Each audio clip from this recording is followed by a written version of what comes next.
Hello there, FFTCG community. I'm Judge Jared, and you're watching the first ever episode of Judge. That's right, you heard me correctly the first time.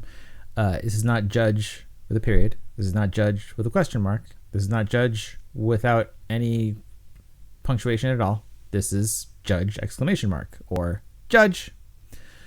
And if you're confused as to why it's specifically that with an exclamation mark, then a quick little bit of education.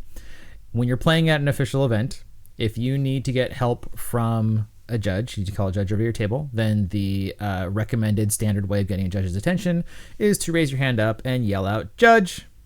So now you're caught up on that if you didn't know already. And that gives you a hint of what this is all about today.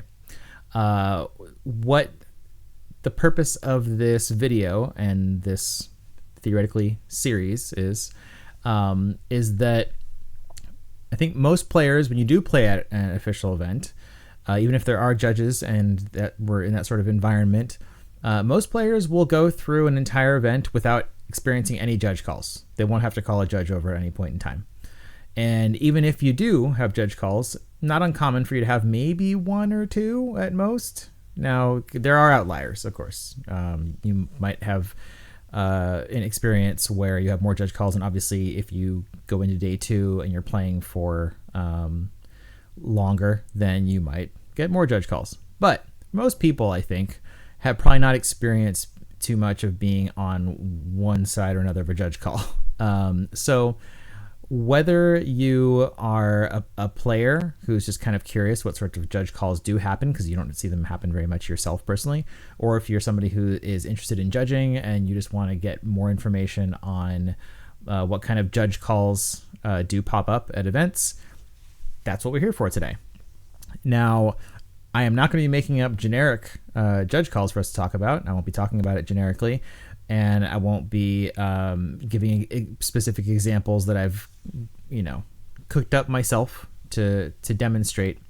No, we're actually going to be discussing real judge calls, actual judge calls that happen. And specifically in this episode, what I'm covering is all of the judge calls that I personally handled at the Portland Materia Cup last month. During that weekend, I took notes for whenever I had a judge call of just kind of the basic outline of what happened there, so that I could come back and then cover these for all of you. And so we're going to go over all of these. And like I said, they're all judge calls that I personally handled. There's a couple exceptions in there of cases where there was judge calls where I wasn't the judge who responded to the judge call, but the judge who did respond then kind of conferred with me to double check things a little bit, or just to kind of get a second opinion before doing their final ruling. So it's a situation where I was familiar with what the judge call was, kind of third hand there.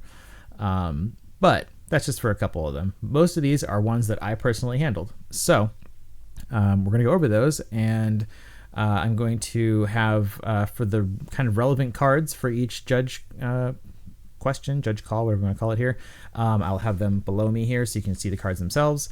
And then I am also going to be demonstrating on a little field here, basically a little condensed field, just to give you kind of a visual instead of just kind of explaining it out loud. I'm going to have cards out here so you can kind of see what the board state was and a little bit better example of what was going on when I got the judge call. So we're gonna have that there. A couple caveats before we get started. One is I am intentionally simplifying things, especially because I don't have enough space for a full 2 players fields over here. So although these are all pulled from actual judge calls that I had, I am condensing down some of the information, some of the board state stuff to make it just easier to digest, easier to show visually over here. It also has been almost a month since the Materia Cup, so I don't have every single detail of everything memorized, but I do have the basic gist of it all down.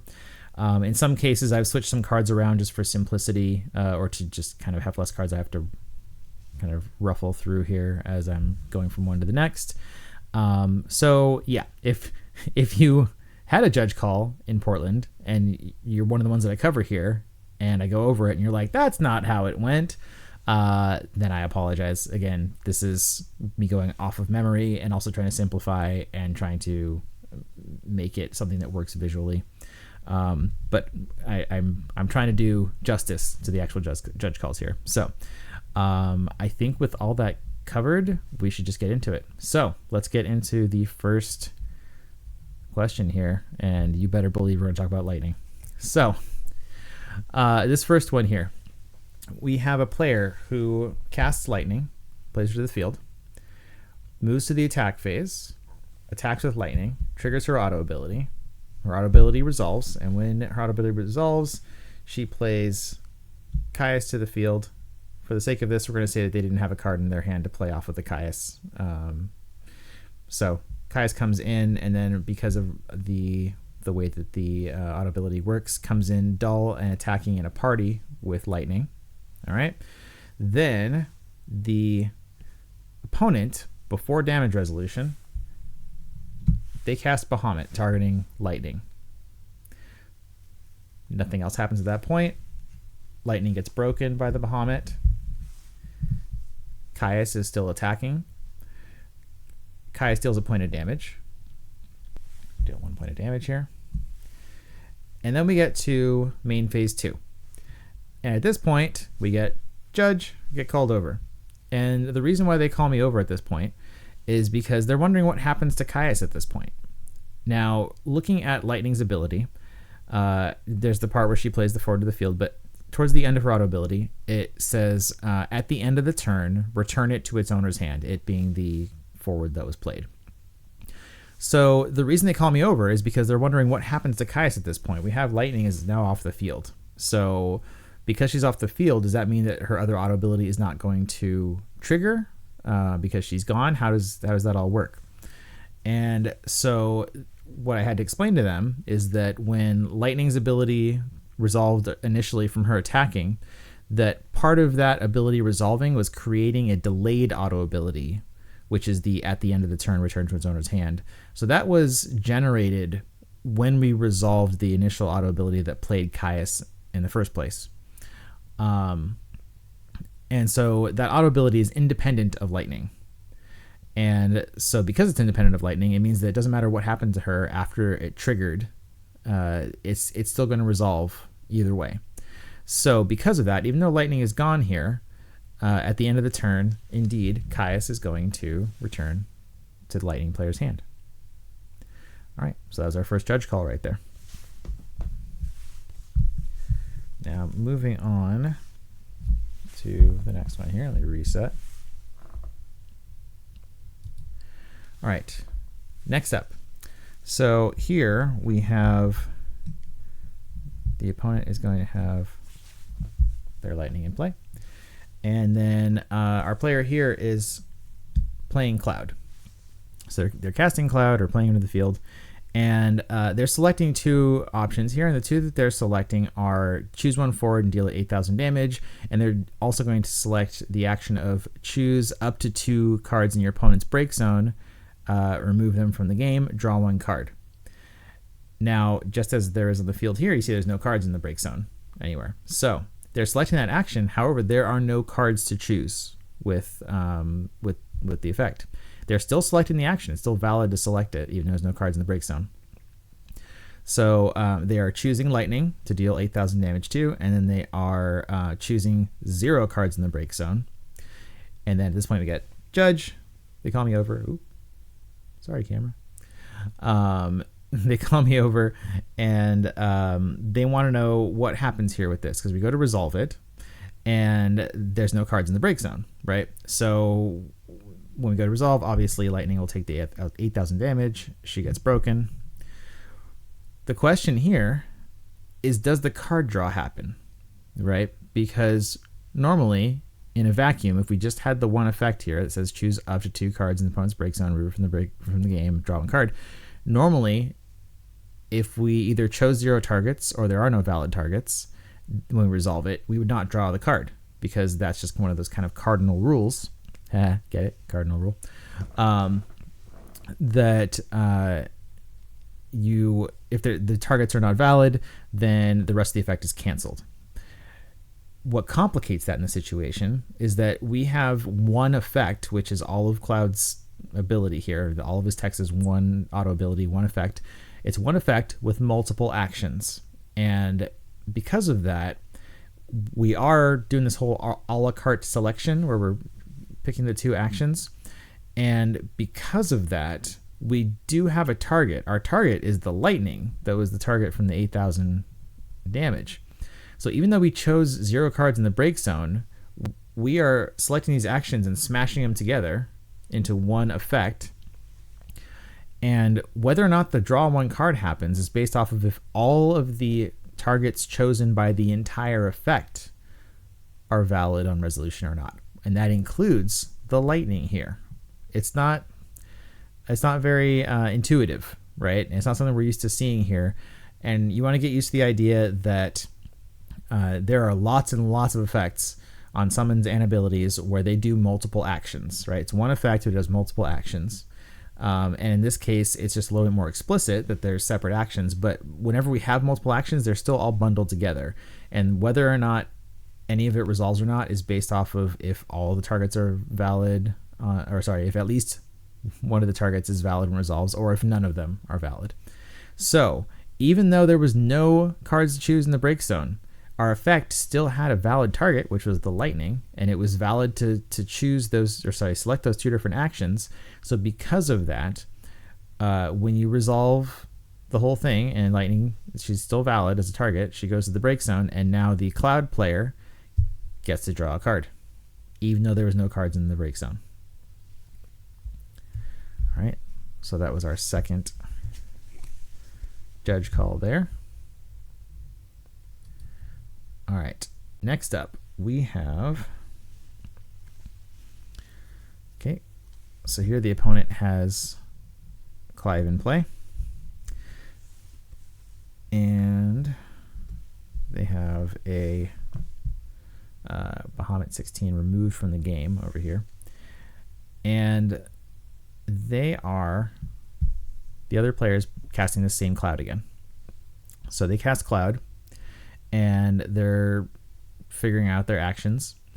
And before they've selected their actions, I get the judge, call me over. And the reason why is because they want, before they lock in their actions, they want clarification on how Clive's ability works here. Now, Clive has this field ability. It says Clive gains all the special abilities of the job icon that you own removed from the game. In the situation here, we have Bahamut 16 is removed from the game, and Bahamut 16, I know we don't have him up on the screen here, he's got a special ability called Zeta Flare. That's the cost is S, and you choose one forward, it loses all its abilities, and then break it. So the Cloud player here is asking, in the case of Clive gaining the special abilities, because right now he does have that Zeta Flare special ability, they want to know, does Clive need to discard a copy of Bahamut 16 to use the special ability, or is he discarding a card named Clive, or both? How does that work, right? And this gets into the, like, priming is still a relatively new concept, and then we're throwing this extra complication of that Clive has a very unique ability on top of just how priming works in general. Even though the priming itself is not actually relevant here, it's just confusing. It doesn't help. So I explained to them in this situation that the way that Clive's ability works is he does gain the special ability. However, we are not changing the rules around how special abilities work. And just the generic rule about special abilities is that in order to pay the S cost on a special ability, you have to discard a card that has the same card name as whatever card has that ability. So Clive has gained the ability from Bahamut, but he's not gained Bahamut's card name, right? It's not like priming in that sense. And so because he is still card named Clive, he can use that special ability, but only if the opponent discards a card named Clive from the hand. And if you're wondering why this was asked before selecting the actions, you might imagine that maybe, I don't have a break zone here for the demonstration purposes, but if they had a lot of cards in their break zone, maybe the Cloud player is going to look through and see how many copies of Clive are in the break zone there, to see, like, what are the chances that they might respond with the Zeta Flare or something, or perhaps they want to potentially target those to remove from the break zone so that they can't potentially get those cards back later to use for the specials again on Clive if they play another one, because he's probably about to get 8K'd here. But yeah, understanding how Clive's ability works and like when he can use those specials is important for selecting how you want to go about doing Cloud's ability here. So that's where that's relevant, and that's where the answer was on this is just that, yeah, they still have to discard a card named Clive to use Zeta Flare or any other special abilities that Clive may have at the time. All right, our next question here. Okay, so this is a fun one. So here, our main player casts Mont Leonis from the LB. All right, and they do that, and at that point in time, they have and target a Joshua and a Cloud in their break zone. All right, this all resolves, and they both get played to the field here. And we resolve Mont Leonis' ability. I don't have any backups, but let's just, pretend that we did the whole thing. If we had 5, we put 1 in the break zone. So we end up with these 3 on the field here. And then as part of that, they have now gained haste until the end of the turn. So then, before the attack phase here, the player pays the cost to prime Joshua, right? So they go into their deck. They prime Joshua, and we go and we do that, and we now have a Phoenix 16 that was Joshua. Now it's Phoenix 16.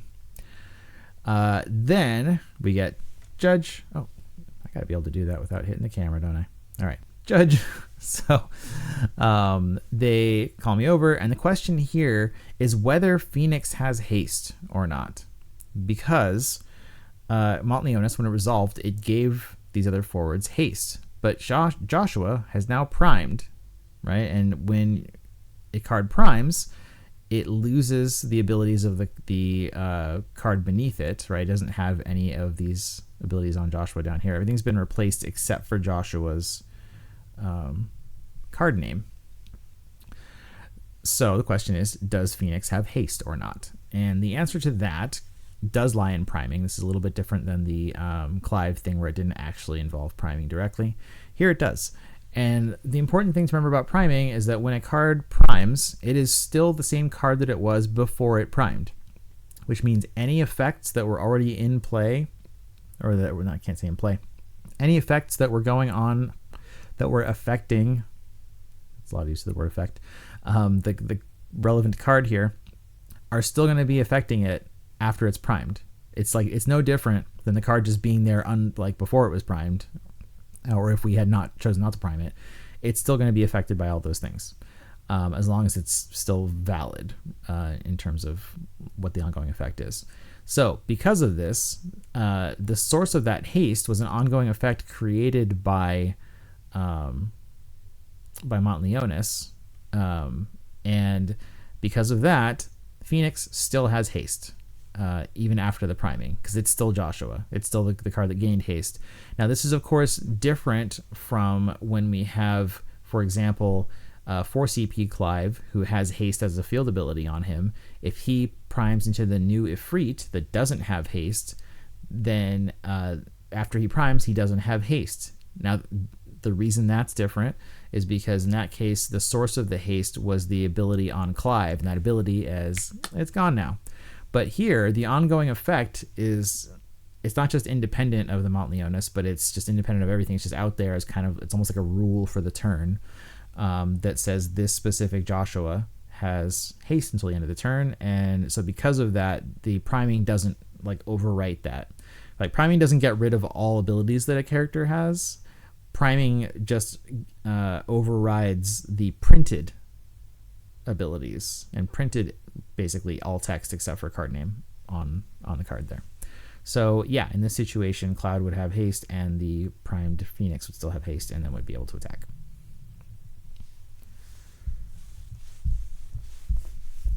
All right. Next up on our judge calls. All right, this one's a little bit different than the other judge calls that I got because this was not actually a judge call. I'll explain the situation here. So, in this case, opponent had no forwards on the field, right? And then the player here, they cast Joshua, and this was during a match where I was nearby, and I was watching the table anyway.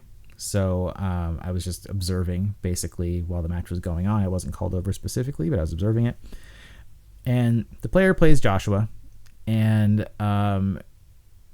then basically they kind of pause for a second and don't do anything else. They're kind of looking at their opponent, and then they ask their opponent, like, oh, do you have any response? And the opponent is like, no. Right. And then they're about to move on at that point. And of course, the reason why they're asking for his response is because Joshua has an auto ability.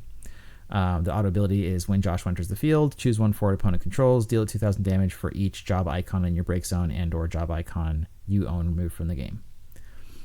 So yeah, they ask their opponent for any response. The opponent says no, and then they go to continue the rest of their turn. Now, I interjected at this point. So this wasn't a judge call specifically, but since I was right there, I interjected at this point. And the reason why is because I wanted to make sure for the rest of the match that the players understood something important about this situation here, so that there wasn't that they didn't accidentally break the rules later, basically. And what I interjected was that Joshua's auto ability, it says choose one forward opponent controls, and in this situation the opponent had no forwards in play. So the important thing to understand here is that when there's an auto ability that triggers, if there are no valid targets or insufficient valid targets for it when it is being put on the stack, it will be removed from the stack immediately before either player gains priority, and basically it just like cancels itself. So I just wanted to point out to them that the Joshua player was being polite and making sure their opponent didn't have a response before they continued their turn. However, the opponent actually never gains priority in this situation because Joshua enters, the auto ability does trigger, and then it goes to get put on the stack. It sees there's no valid target. It removes itself. And because there's no stack at this point, the Joshua player still has priority. So that's why I interjected, is because I wanted to make sure they both understood that there was not an opportunity. Like basically the opponent didn't have priority there, right? There was actually not a passing of priority, because there can't be, basically, because if the intention of the Joshua player is to do more stuff during main phase 1, or if it's main phase 2, I guess, then if they pass priority and the opponent passed priority without doing anything, you would now move on to the next phase. And that's clearly not what the active player wanted to do here. They wanted to do more stuff in that phase. So that was one of those where it wasn't actually a judge call, but it was something where, because I was observing and it was kind of like a near miss of a rules thing, I wanted to make sure that we didn't run into that later on and have to do a rewind or something. So anyway, before I move on from it, the reason I have the Amaterasu'd up here is because, of course, the reason why the Joshua player was probably like, do you have any response, is because the opponent might have wanted to play Amaterasu'd to target the auto ability and then break Joshua before he could prime, right? Because you have to have an empty stack in order to prime Joshua. So if the intention of the Joshua player was to play Joshua and then immediately prime him, the opponent might have gone, oh, well, this is my chance to get Joshua before he primes. I'm going to Amaterasu'd it. And so my point here in all of this is that it would not be legal for them to respond with Amaterasu'd, because first off, they don't get priority because the auto ability is off the stack. And then even if they did have priority, there's actually no target for the Amaterasu'd, because the Amaterasu'd has to choose an auto ability, and Joshua's auto ability removed itself before that point. So that's the relevance there of all of that. So that was why I decided to interject on that one specifically. All right. Next up, we have a fun one here. So here, the opponent controls Mog 6. And then we have a player, again, playing Joshua. And for the purposes of this, let's say that we have two Actually, I have 2 handy, so I'm going to do that. All right. We have a Clive and a Bahamut in the break zone, right? Joshua enters. Joshua targets Mog with this ability that we were just talking about, right? So, oh, it's only job icons. I messed that up. All right. Let's pretend that that's a Bahamut and Odin. There we go. Now I have 2 icons over there. So we have enough that we could break the Mog, right? So they cast the Joshua. They target the Mog with the ability. And before this ability resolves, the Mog player goes, okay, well, I'm just going to go ahead and use Mog's action ability, break Mog, and make it so that the opponent can't search for the remainder of the turn.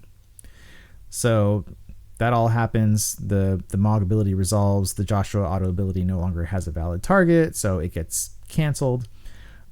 And then at some point later in the turn, the Joshua player pays the priming cost. So they pay the priming cost, and then at that point we get judge. Hey, I did it without hitting the camera. They go judge and call me over. And they're calling me over to figure out what happens in the situation. Because Mog broke earlier, and so we're still in the same turn where his effect says the opponent cannot search this turn. But the Joshua player has paid to prime. So they want to know what happens now. Is it that the does the priming happen? Because there is searching as part of priming, but does it count as searching for something like Mog? Or there's a question of, okay, if he's not allowed to search, does that mean you're not allowed to prime? Do we need to rewind to before we paid the priming cost? What happens here? And so the rules around priming are that you are allowed to pay the priming costs whether or not you can complete the process of priming. So that means whether or not you have valid targets in your deck to be able to search. It means you can pay the priming cost even if you're not allowed to search from Mog here. And now we're talking about playing at a Materia Cup, which is a high grade event. I'm going to get into grades a little bit more later on another question, but it's a high grade event, which means that we have less leniency for things, and it's just kind of a higher standard for the players that are playing in this. So because of that, if the Joshua player has paid the cost, we are most certainly going, okay, well, you made a valid choice, and we're going to resolve it the way that it resolves. We're not doing any rewinding for this because we don't have to. Everything was legal. So what happens is that we go to resolve the priming, and they can go into their deck and they can look through it. Actually, no, I guess they don't even, because they're not allowed to search at all. So let me backtrack that a little bit. They're not even allowed to look through the deck because they can't search at all.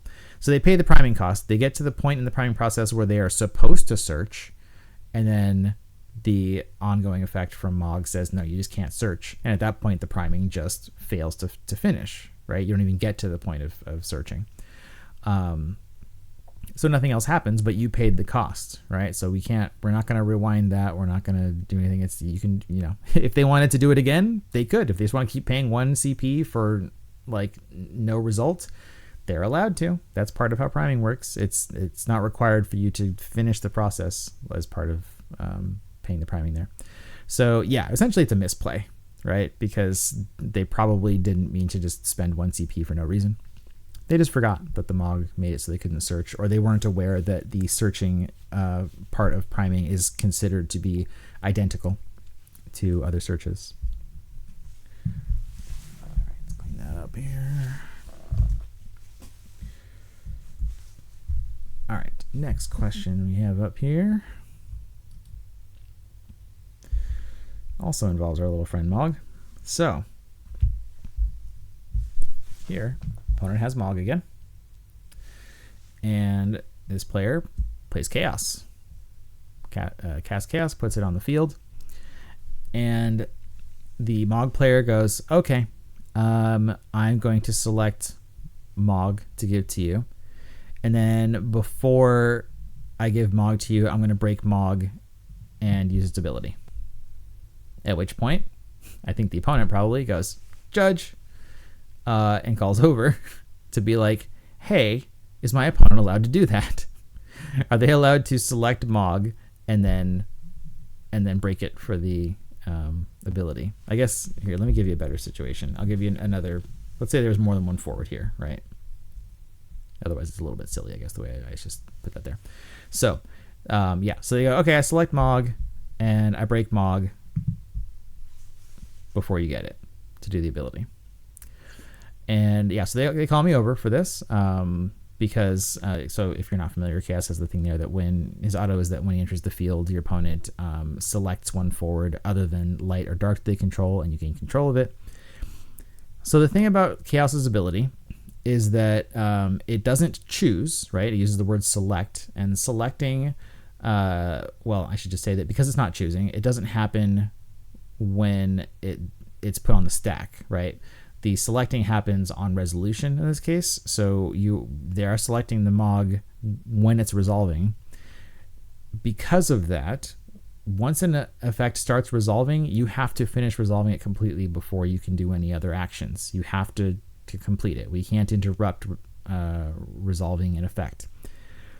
So because of that, if you select the Mog, then we have to finish resolving Caius, and finishing resolving Caius means that now your opponent controls Mog.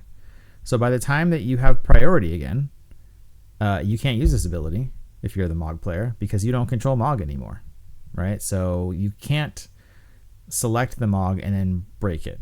Similarly, what you can't do is before it resolves go, okay, I'm going to break the Mog, and then when it resolves, I'm selecting the Mog.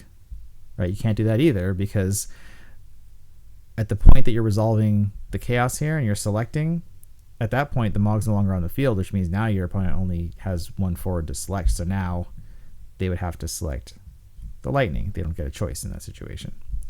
So this is all to say that the idea of, I'm going to select Mog and then break it before you get control of it, it doesn't work. The timing doesn't work on that at all because of just like you can't interrupt an effect that's resolving. And so since you're already resolving it and selecting your forward, like, well, you just gave them a Mog or you're about to give them lightning, you know.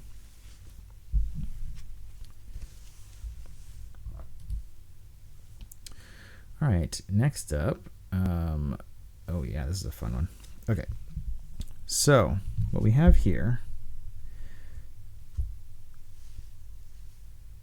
is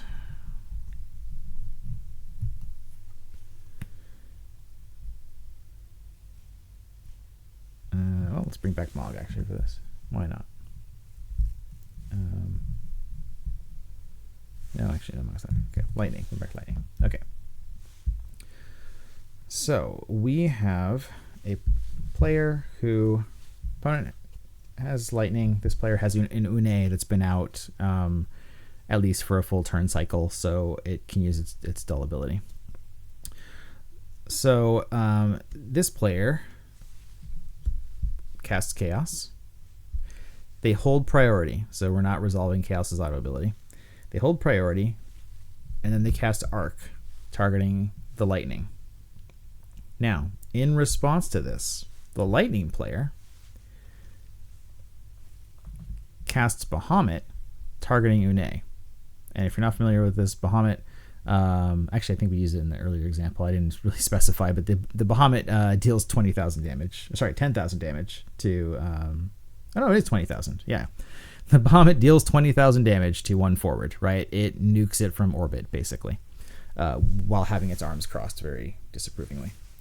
So, Bahamut targeting the Une here in response. So the stack was Caius entered, auto ability went on the stack, they held priority, they cast Arc targeting lightning, passed priority, the lightning player cast Bahamut targeting Une. So we have a fun little stack going on at this point. At this point, we get Judge, they call me over.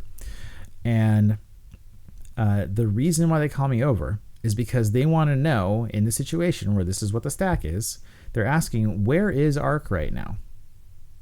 Like, where physically is Arc? Is Arc in the break zone? And if you're wondering why that's relevant, then you should probably read Une again. So Une has this action ability where she can dull herself to choose a summon in your break zone and add it to your hand. So this is relevant because Une is about to get nuked from orbit by Bahamut. So the Chaos player would love to be able to dull Une and get the arc back before Une gets nuked. That makes sense, right? Now, that being said, arc is not in the break zone. So it actually doesn't work. They don't get to get this arc back. If there was another arc in the break zone, sure, they can target that. The reason why is because summons, like any effects, they get put on the stack. I shouldn't say any effects, ongoing or field abilities don't go on the stack. But summons go on the stack, just like auto abilities, action abilities, and special abilities. So summons go on the stack. Now the thing is, the stack is an actual zone. It's a physical zone, the same way that your hand is, the same way that the field is, break zone and all that. The thing is that we never really think of it that way most of the time, because most of the time what's going on to it are abilities of some sort. And so we don't have a physical representation of those abilities going on the stack, and we don't have a specific spot on the field, or not the field, on the playmat, where we put the stack, because we don't need to put anything there physically most of the time.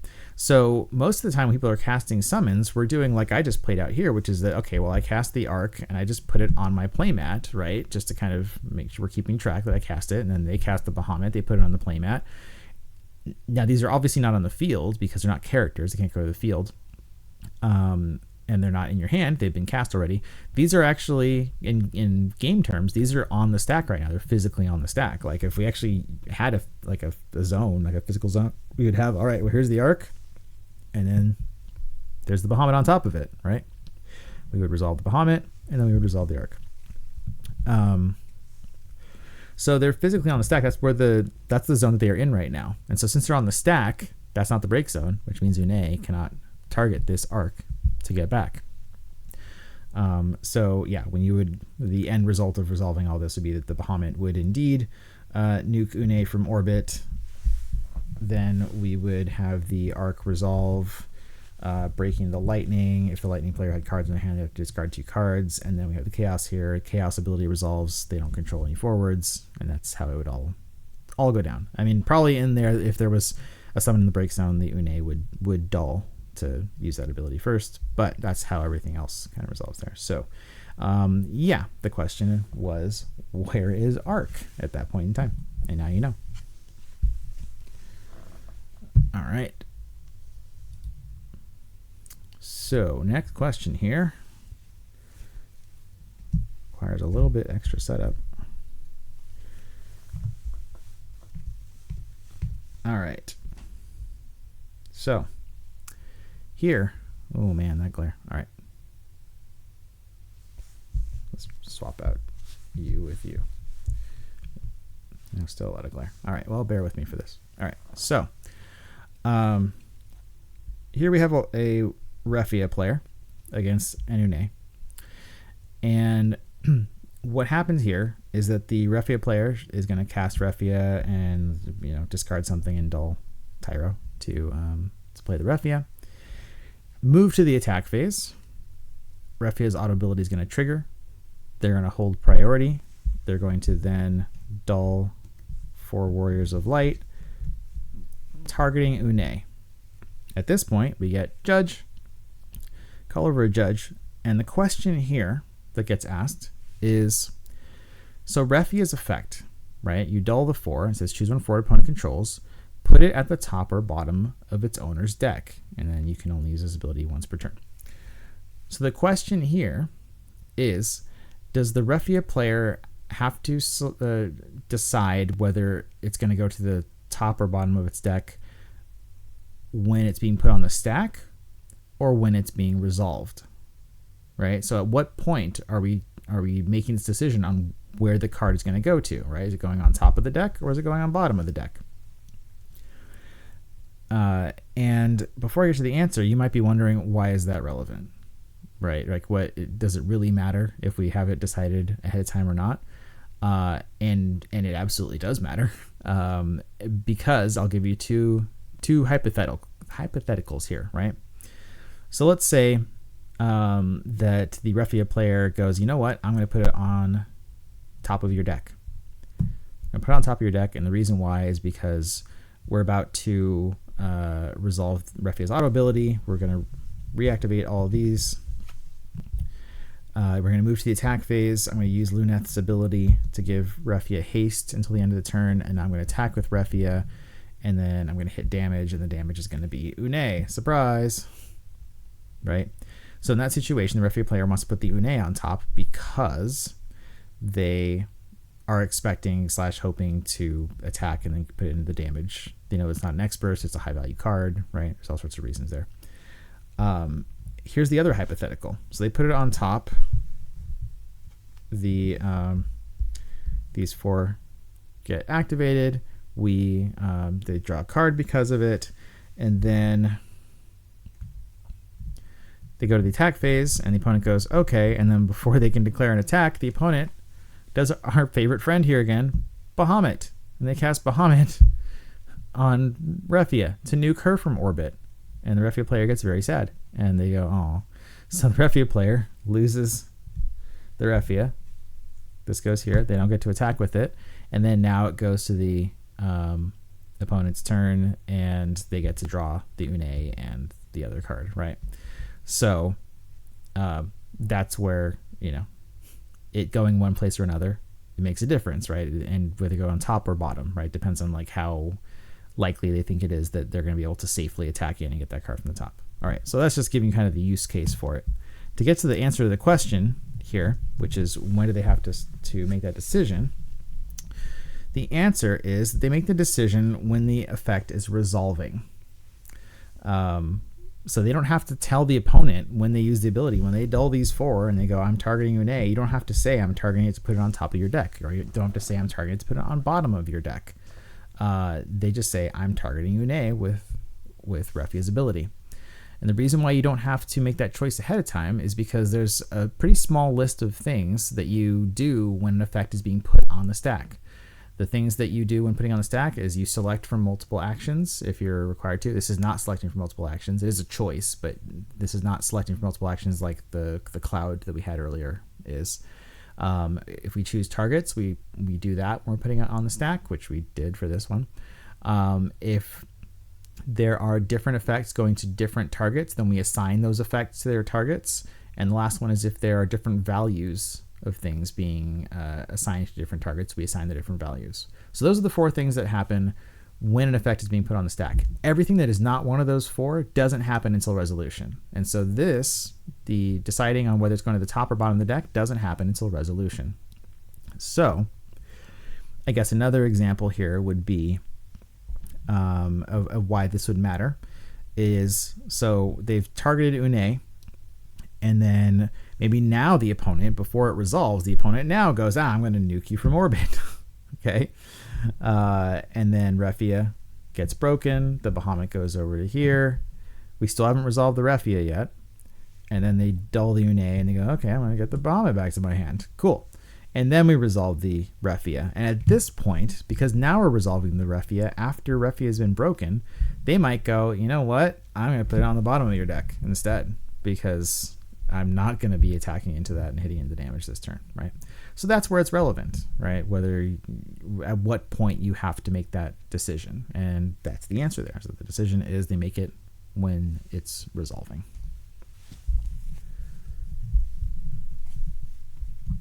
All right, next one here is a lot simpler. So here we have a player who casts Fang.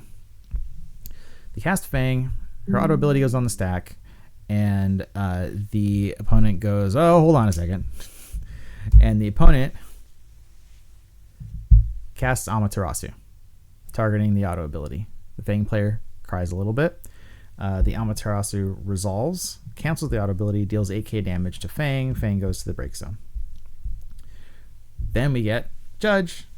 Call me over. Why do they call me over?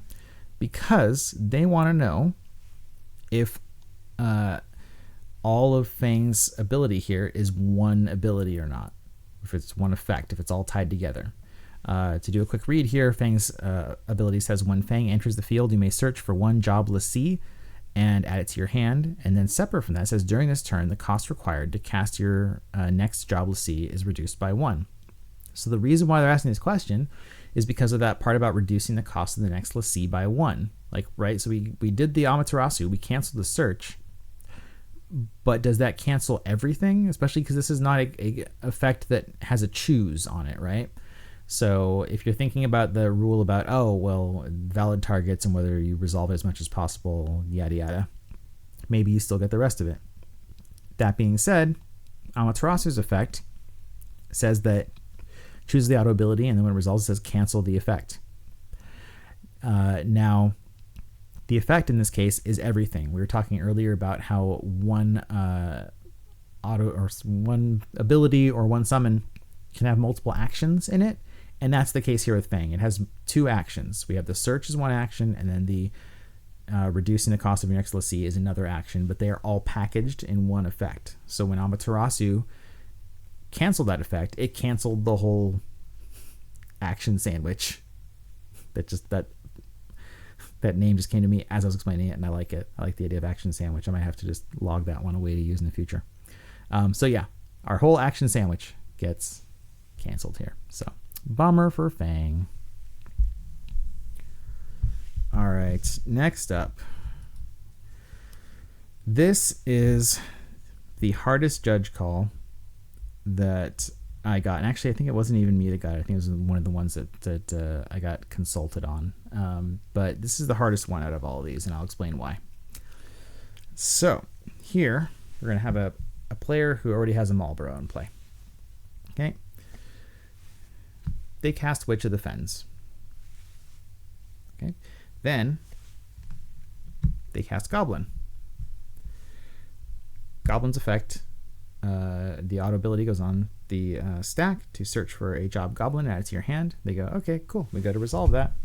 They pick up their deck, they go through, they grab the goblin, take it out, shuffle, present it to the opponent cuts, put it back down, play resumes, and then we get Judge. Why do we get Judge? Because I want to see if you figured it out. When you were watching that, did you catch why there's Judge call here? Maybe. The reason is because they did that whole sequence and they forgot about Witch's auto ability when it entered the field.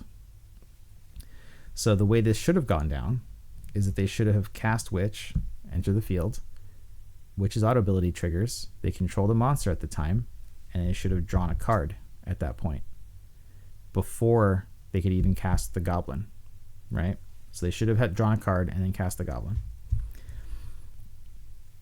But they didn't. They played the goblin and then they did the search. So we missed that auto ability. So at this point, there's the Judge call, and the Judge call is because they go, oh, I missed the draw.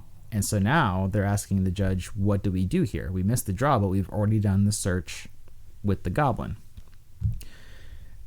And here's why this is the hardest one that I have, is that this is one of those where there is no 100% fix to it. This is not resolving how do cards interact with each other. This is resolving basically players messing up and then having to fix it. Now, if you're not familiar with it already, there's the concept of doing a rewind. And a rewind is when you realize that something got messed up, and so what you do is you literally like rewind whatever the most recent things were that happened in the game to try to get to the point before things got screwed up so that we can fix what got screwed up and then continue forward again. So you might be thinking that maybe the easiest solution to this is to go, oh, we missed the card draw, and sure, we already searched for the goblin, but they should have another card in their hand. So just have them draw now, right? And you might think, okay, that seems reasonable, right? They're gonna have a card draw that they should have gotten. The problem is, the reason why we can't fix this 100% is because we have no way of knowing what card was on top of the deck.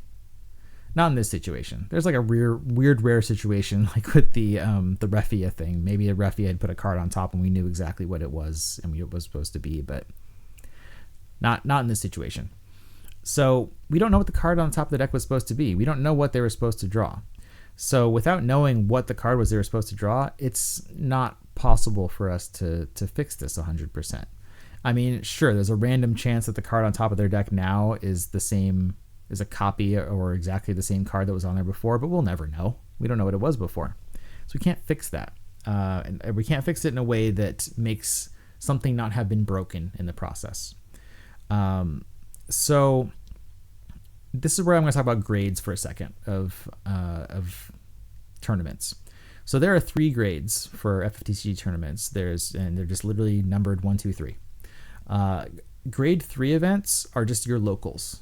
So whatever weekly local at your game store, that's grade 3. And the idea is that things are pretty lenient there. You still got to follow the rules. You still got to play the game the way it's intended. But things are more chill, right? The stakes are lower, and there's more of a expectation that maybe there's players of various ability levels and experience and age and all that. And so, you got to follow the rules, but things are pretty chill overall, right? People are usually not getting too sweaty at locals. I won't say that's universally true, but I think maybe generally. So in that situation, if you're at locals, you know what? You probably do just draw the card. You just go, okay, I was supposed to draw a card. I didn't. I'm going to draw it now. It is what it is. My bad. Now, grade 2 events are local qualifiers, and historically it's also been Materia Cups. I'll come back to that in a second. But local qualifiers and Materia Cups. Grade 2, it's a higher grade. There's a higher expectation on players, right? You're not expecting beginners at a grade 2 event. And if a beginner is playing, then there's still higher expectations on them to know what they're doing, even if they're a beginner. There's less leniency at these. And typically a lot of this is tied to there being better prizing. You're playing for promos. You're playing for a spot to nationals. You're playing for whatever else the store might throw in, but it's going to be higher stakes, right? So higher stakes means higher expectations on the players, which means we are going to be stricter about things. So that being the case at a grade 2 event, at the judge's discretion, they may say, okay, you know what? It's not great, but I'll let you draw it anyway, and then we move on. It's also reasonable to think that they might go, you know what? You missed it. You missed the trigger. And we can't rewind in a way that will absolutely fix it. And because of that, because we already moved on, you took other actions, and it's not possible for us to rewind in a way that actually maintains everything as it was. Because actually, now I think of it, separate from just what card is on top of the deck, is the fact that you shuffled your deck entirely, right? So you shuffled your deck, and we can't unshuffle it to what it was before either, right? So that also changes the trajectory of the game from what it should be. So at grade 2, it wouldn't be totally unreasonable, I think, for a judge to say, you know what, you missed it, so you're just not going to get that card draw. I'm going to take a little quick second here to point out that as a reminder to everybody, you are allowed to appeal judge call or judge rulings at your tables. If you call a judge over and they rule something and you think that just can't be right, or you're just upset about it, whatever, you can always appeal. You have a right to appeal to the head judge. And so if that happens, you just say, I want to appeal to the head judge. They'll get the head judge as soon as that person's available. They'll come over, they'll get the situation explained to them, and they will either agree with the judge, whatever the original call was, or they will override it and say, okay, we're doing this instead.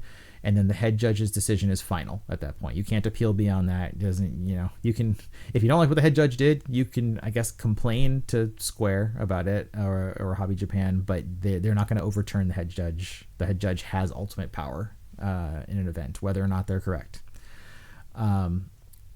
So that being said, it might be that the judge goes, you know what, it's you missed it. Lastly, grade 1 events are like Nationals, the European Continental Championship, and Worlds. And grade 1 has, as you might expect, the highest level of expectations, the highest strictness, the heavier penalties for things. Like, we're not messing around at grade 1. Like it's serious business. We're talking about like real big pricing on the line, and so there's no leniency for the most part at grade 1, and there shouldn't be. So a grade 1 event, if this happened, I feel like probably hands down you're not getting that card draw in this situation. Now, a judge might be lenient, and they might be like, you know what, okay, sure, we'll do it. Now, if they say that and the opponent goes, I don't think he should be drawing, then maybe the opponent appeals to the head judge, and then we'll see what the head judge does. But I think the chances of you getting that card draw at a grade 1 event, they have plummeted compared to anything below that. So that's grade 1 events. Now, that being said, quick little aside here. This year, Materia Cups were kind of in this weird gray area of what grade they were, because historically they've been grade 2 events. In grade 2 events, the idea was, oh, well, things that qualify you for nationals are grade 2 events. And then the reason why nationals itself is a grade 1 event is because it qualifies you for worlds. However, this year, first place at Materia Cups gave you a spot to worlds. So there was a question of, well, hold on. If there's now this worlds invite on the line, does it make sense for Materia Cups to be at the same grade level as a local qualifier? Like, does that make sense? And we asked Hobby Japan about that, and they kind of went back and forth about it. And the result we ended up with for this season was like, they didn't say it's going to be grade 1, but they said, oh, grade it or judge it as if it was grade 1, but with a little bit more leniency, whatever that means, right? So, like 1.5, I don't know. It's kind of up to our interpretation on that one. But they kind of basically said, oh, it should be graded stricter than grade 2, but it's not quite a grade 1 event. So, I don't know, nebulous 1.5, 1.3, 1.972, I don't know. But that's around where Materia Cups were this year, and we'll see where they end up landing on that next year. But that's the grade system, and that's how that grade system affects the result of this judge call, right? Like I said, if it was at locals, I mean, you're not calling a judge at locals typically, but at locals, you probably fix it by going, just draw the card. At a local qualifier, it could go either way probably, right? Like maybe they go, okay, draw the card, and maybe they go, you know what, you're out of luck. And then at a Materia Cup, I feel like you're probably out of luck unless you get like a lenient judge and the opponent doesn't object to it. And then at nationals or worlds, I'd be surprised if you got the card draw there, just because, again, of the differences in the level of expectation on the players. All that being said, in any situation, because of this and having to like fix the board state, the default expectation is that the player who created the problem gets given a warning by the judge, and the player who is their opponent would get a caution. And the reason why both players get a penalty is because both players are responsible for kind of maintaining the board state, making sure that you're playing by the rules the way they are intended. So that means making sure that that mandatory triggers are being resolved correctly, such as which of the Fens. And so it's basically saying, hey, it wasn't your card, but like you need to be paying attention and making sure that they're doing things correctly too. So because of that, like you're not getting as severe of a penalty. A warning is worse than a caution, but you're still going to get something, right? You're not going to get off the hook for just being like, I didn't notice their auto ability. I don't know. Right. So both players are responsible, but if you're the one who caused the problem, which in this case, if you're the witch player, it's like, it's your card from your deck. You should be paying attention more than your opponent. So that's the hardest one because it requires like a literal judge call, right? By the judge. They have to go, how do I want to handle this, because there is no perfect fix for this. And there could be all sorts of other factors that go into it that I won't dive into here, but there could be other factors for why they rule one way or the other. But just kind of assuming a neutral situation where all that we have is just the board state and there's no reason to feel any particular way about what players are doing. It's just, that's what happened. That's the kind of parameters of that. Okay. Next question, I swear, is a lot easier. It still involves Malboro and Witch of the Fens, though. So here we're going to have, opponent has Fang, they have Witch, they have Malboro, and they use Witch of the Fens action ability on Fang. They go ahead and pay for it with the Malboro. It goes in the break zone. And then we get Judge. They call over because they want to know what the order is of how these resolve. These two things here. You have the Malboro effect, you have the Witch, and it's like which one's going to happen first. And so this is a nice and simple one, honestly, because what happens here is I mentioned earlier that when you're resolving an effect, you can't interrupt it. You need to resolve it completely. So the steps for putting an action ability on the stack is that you're going to declare that you want to use it. You're going to put it on the stack. You're going to do any of the steps that you have to do when you put it on the stack, including choosing targets.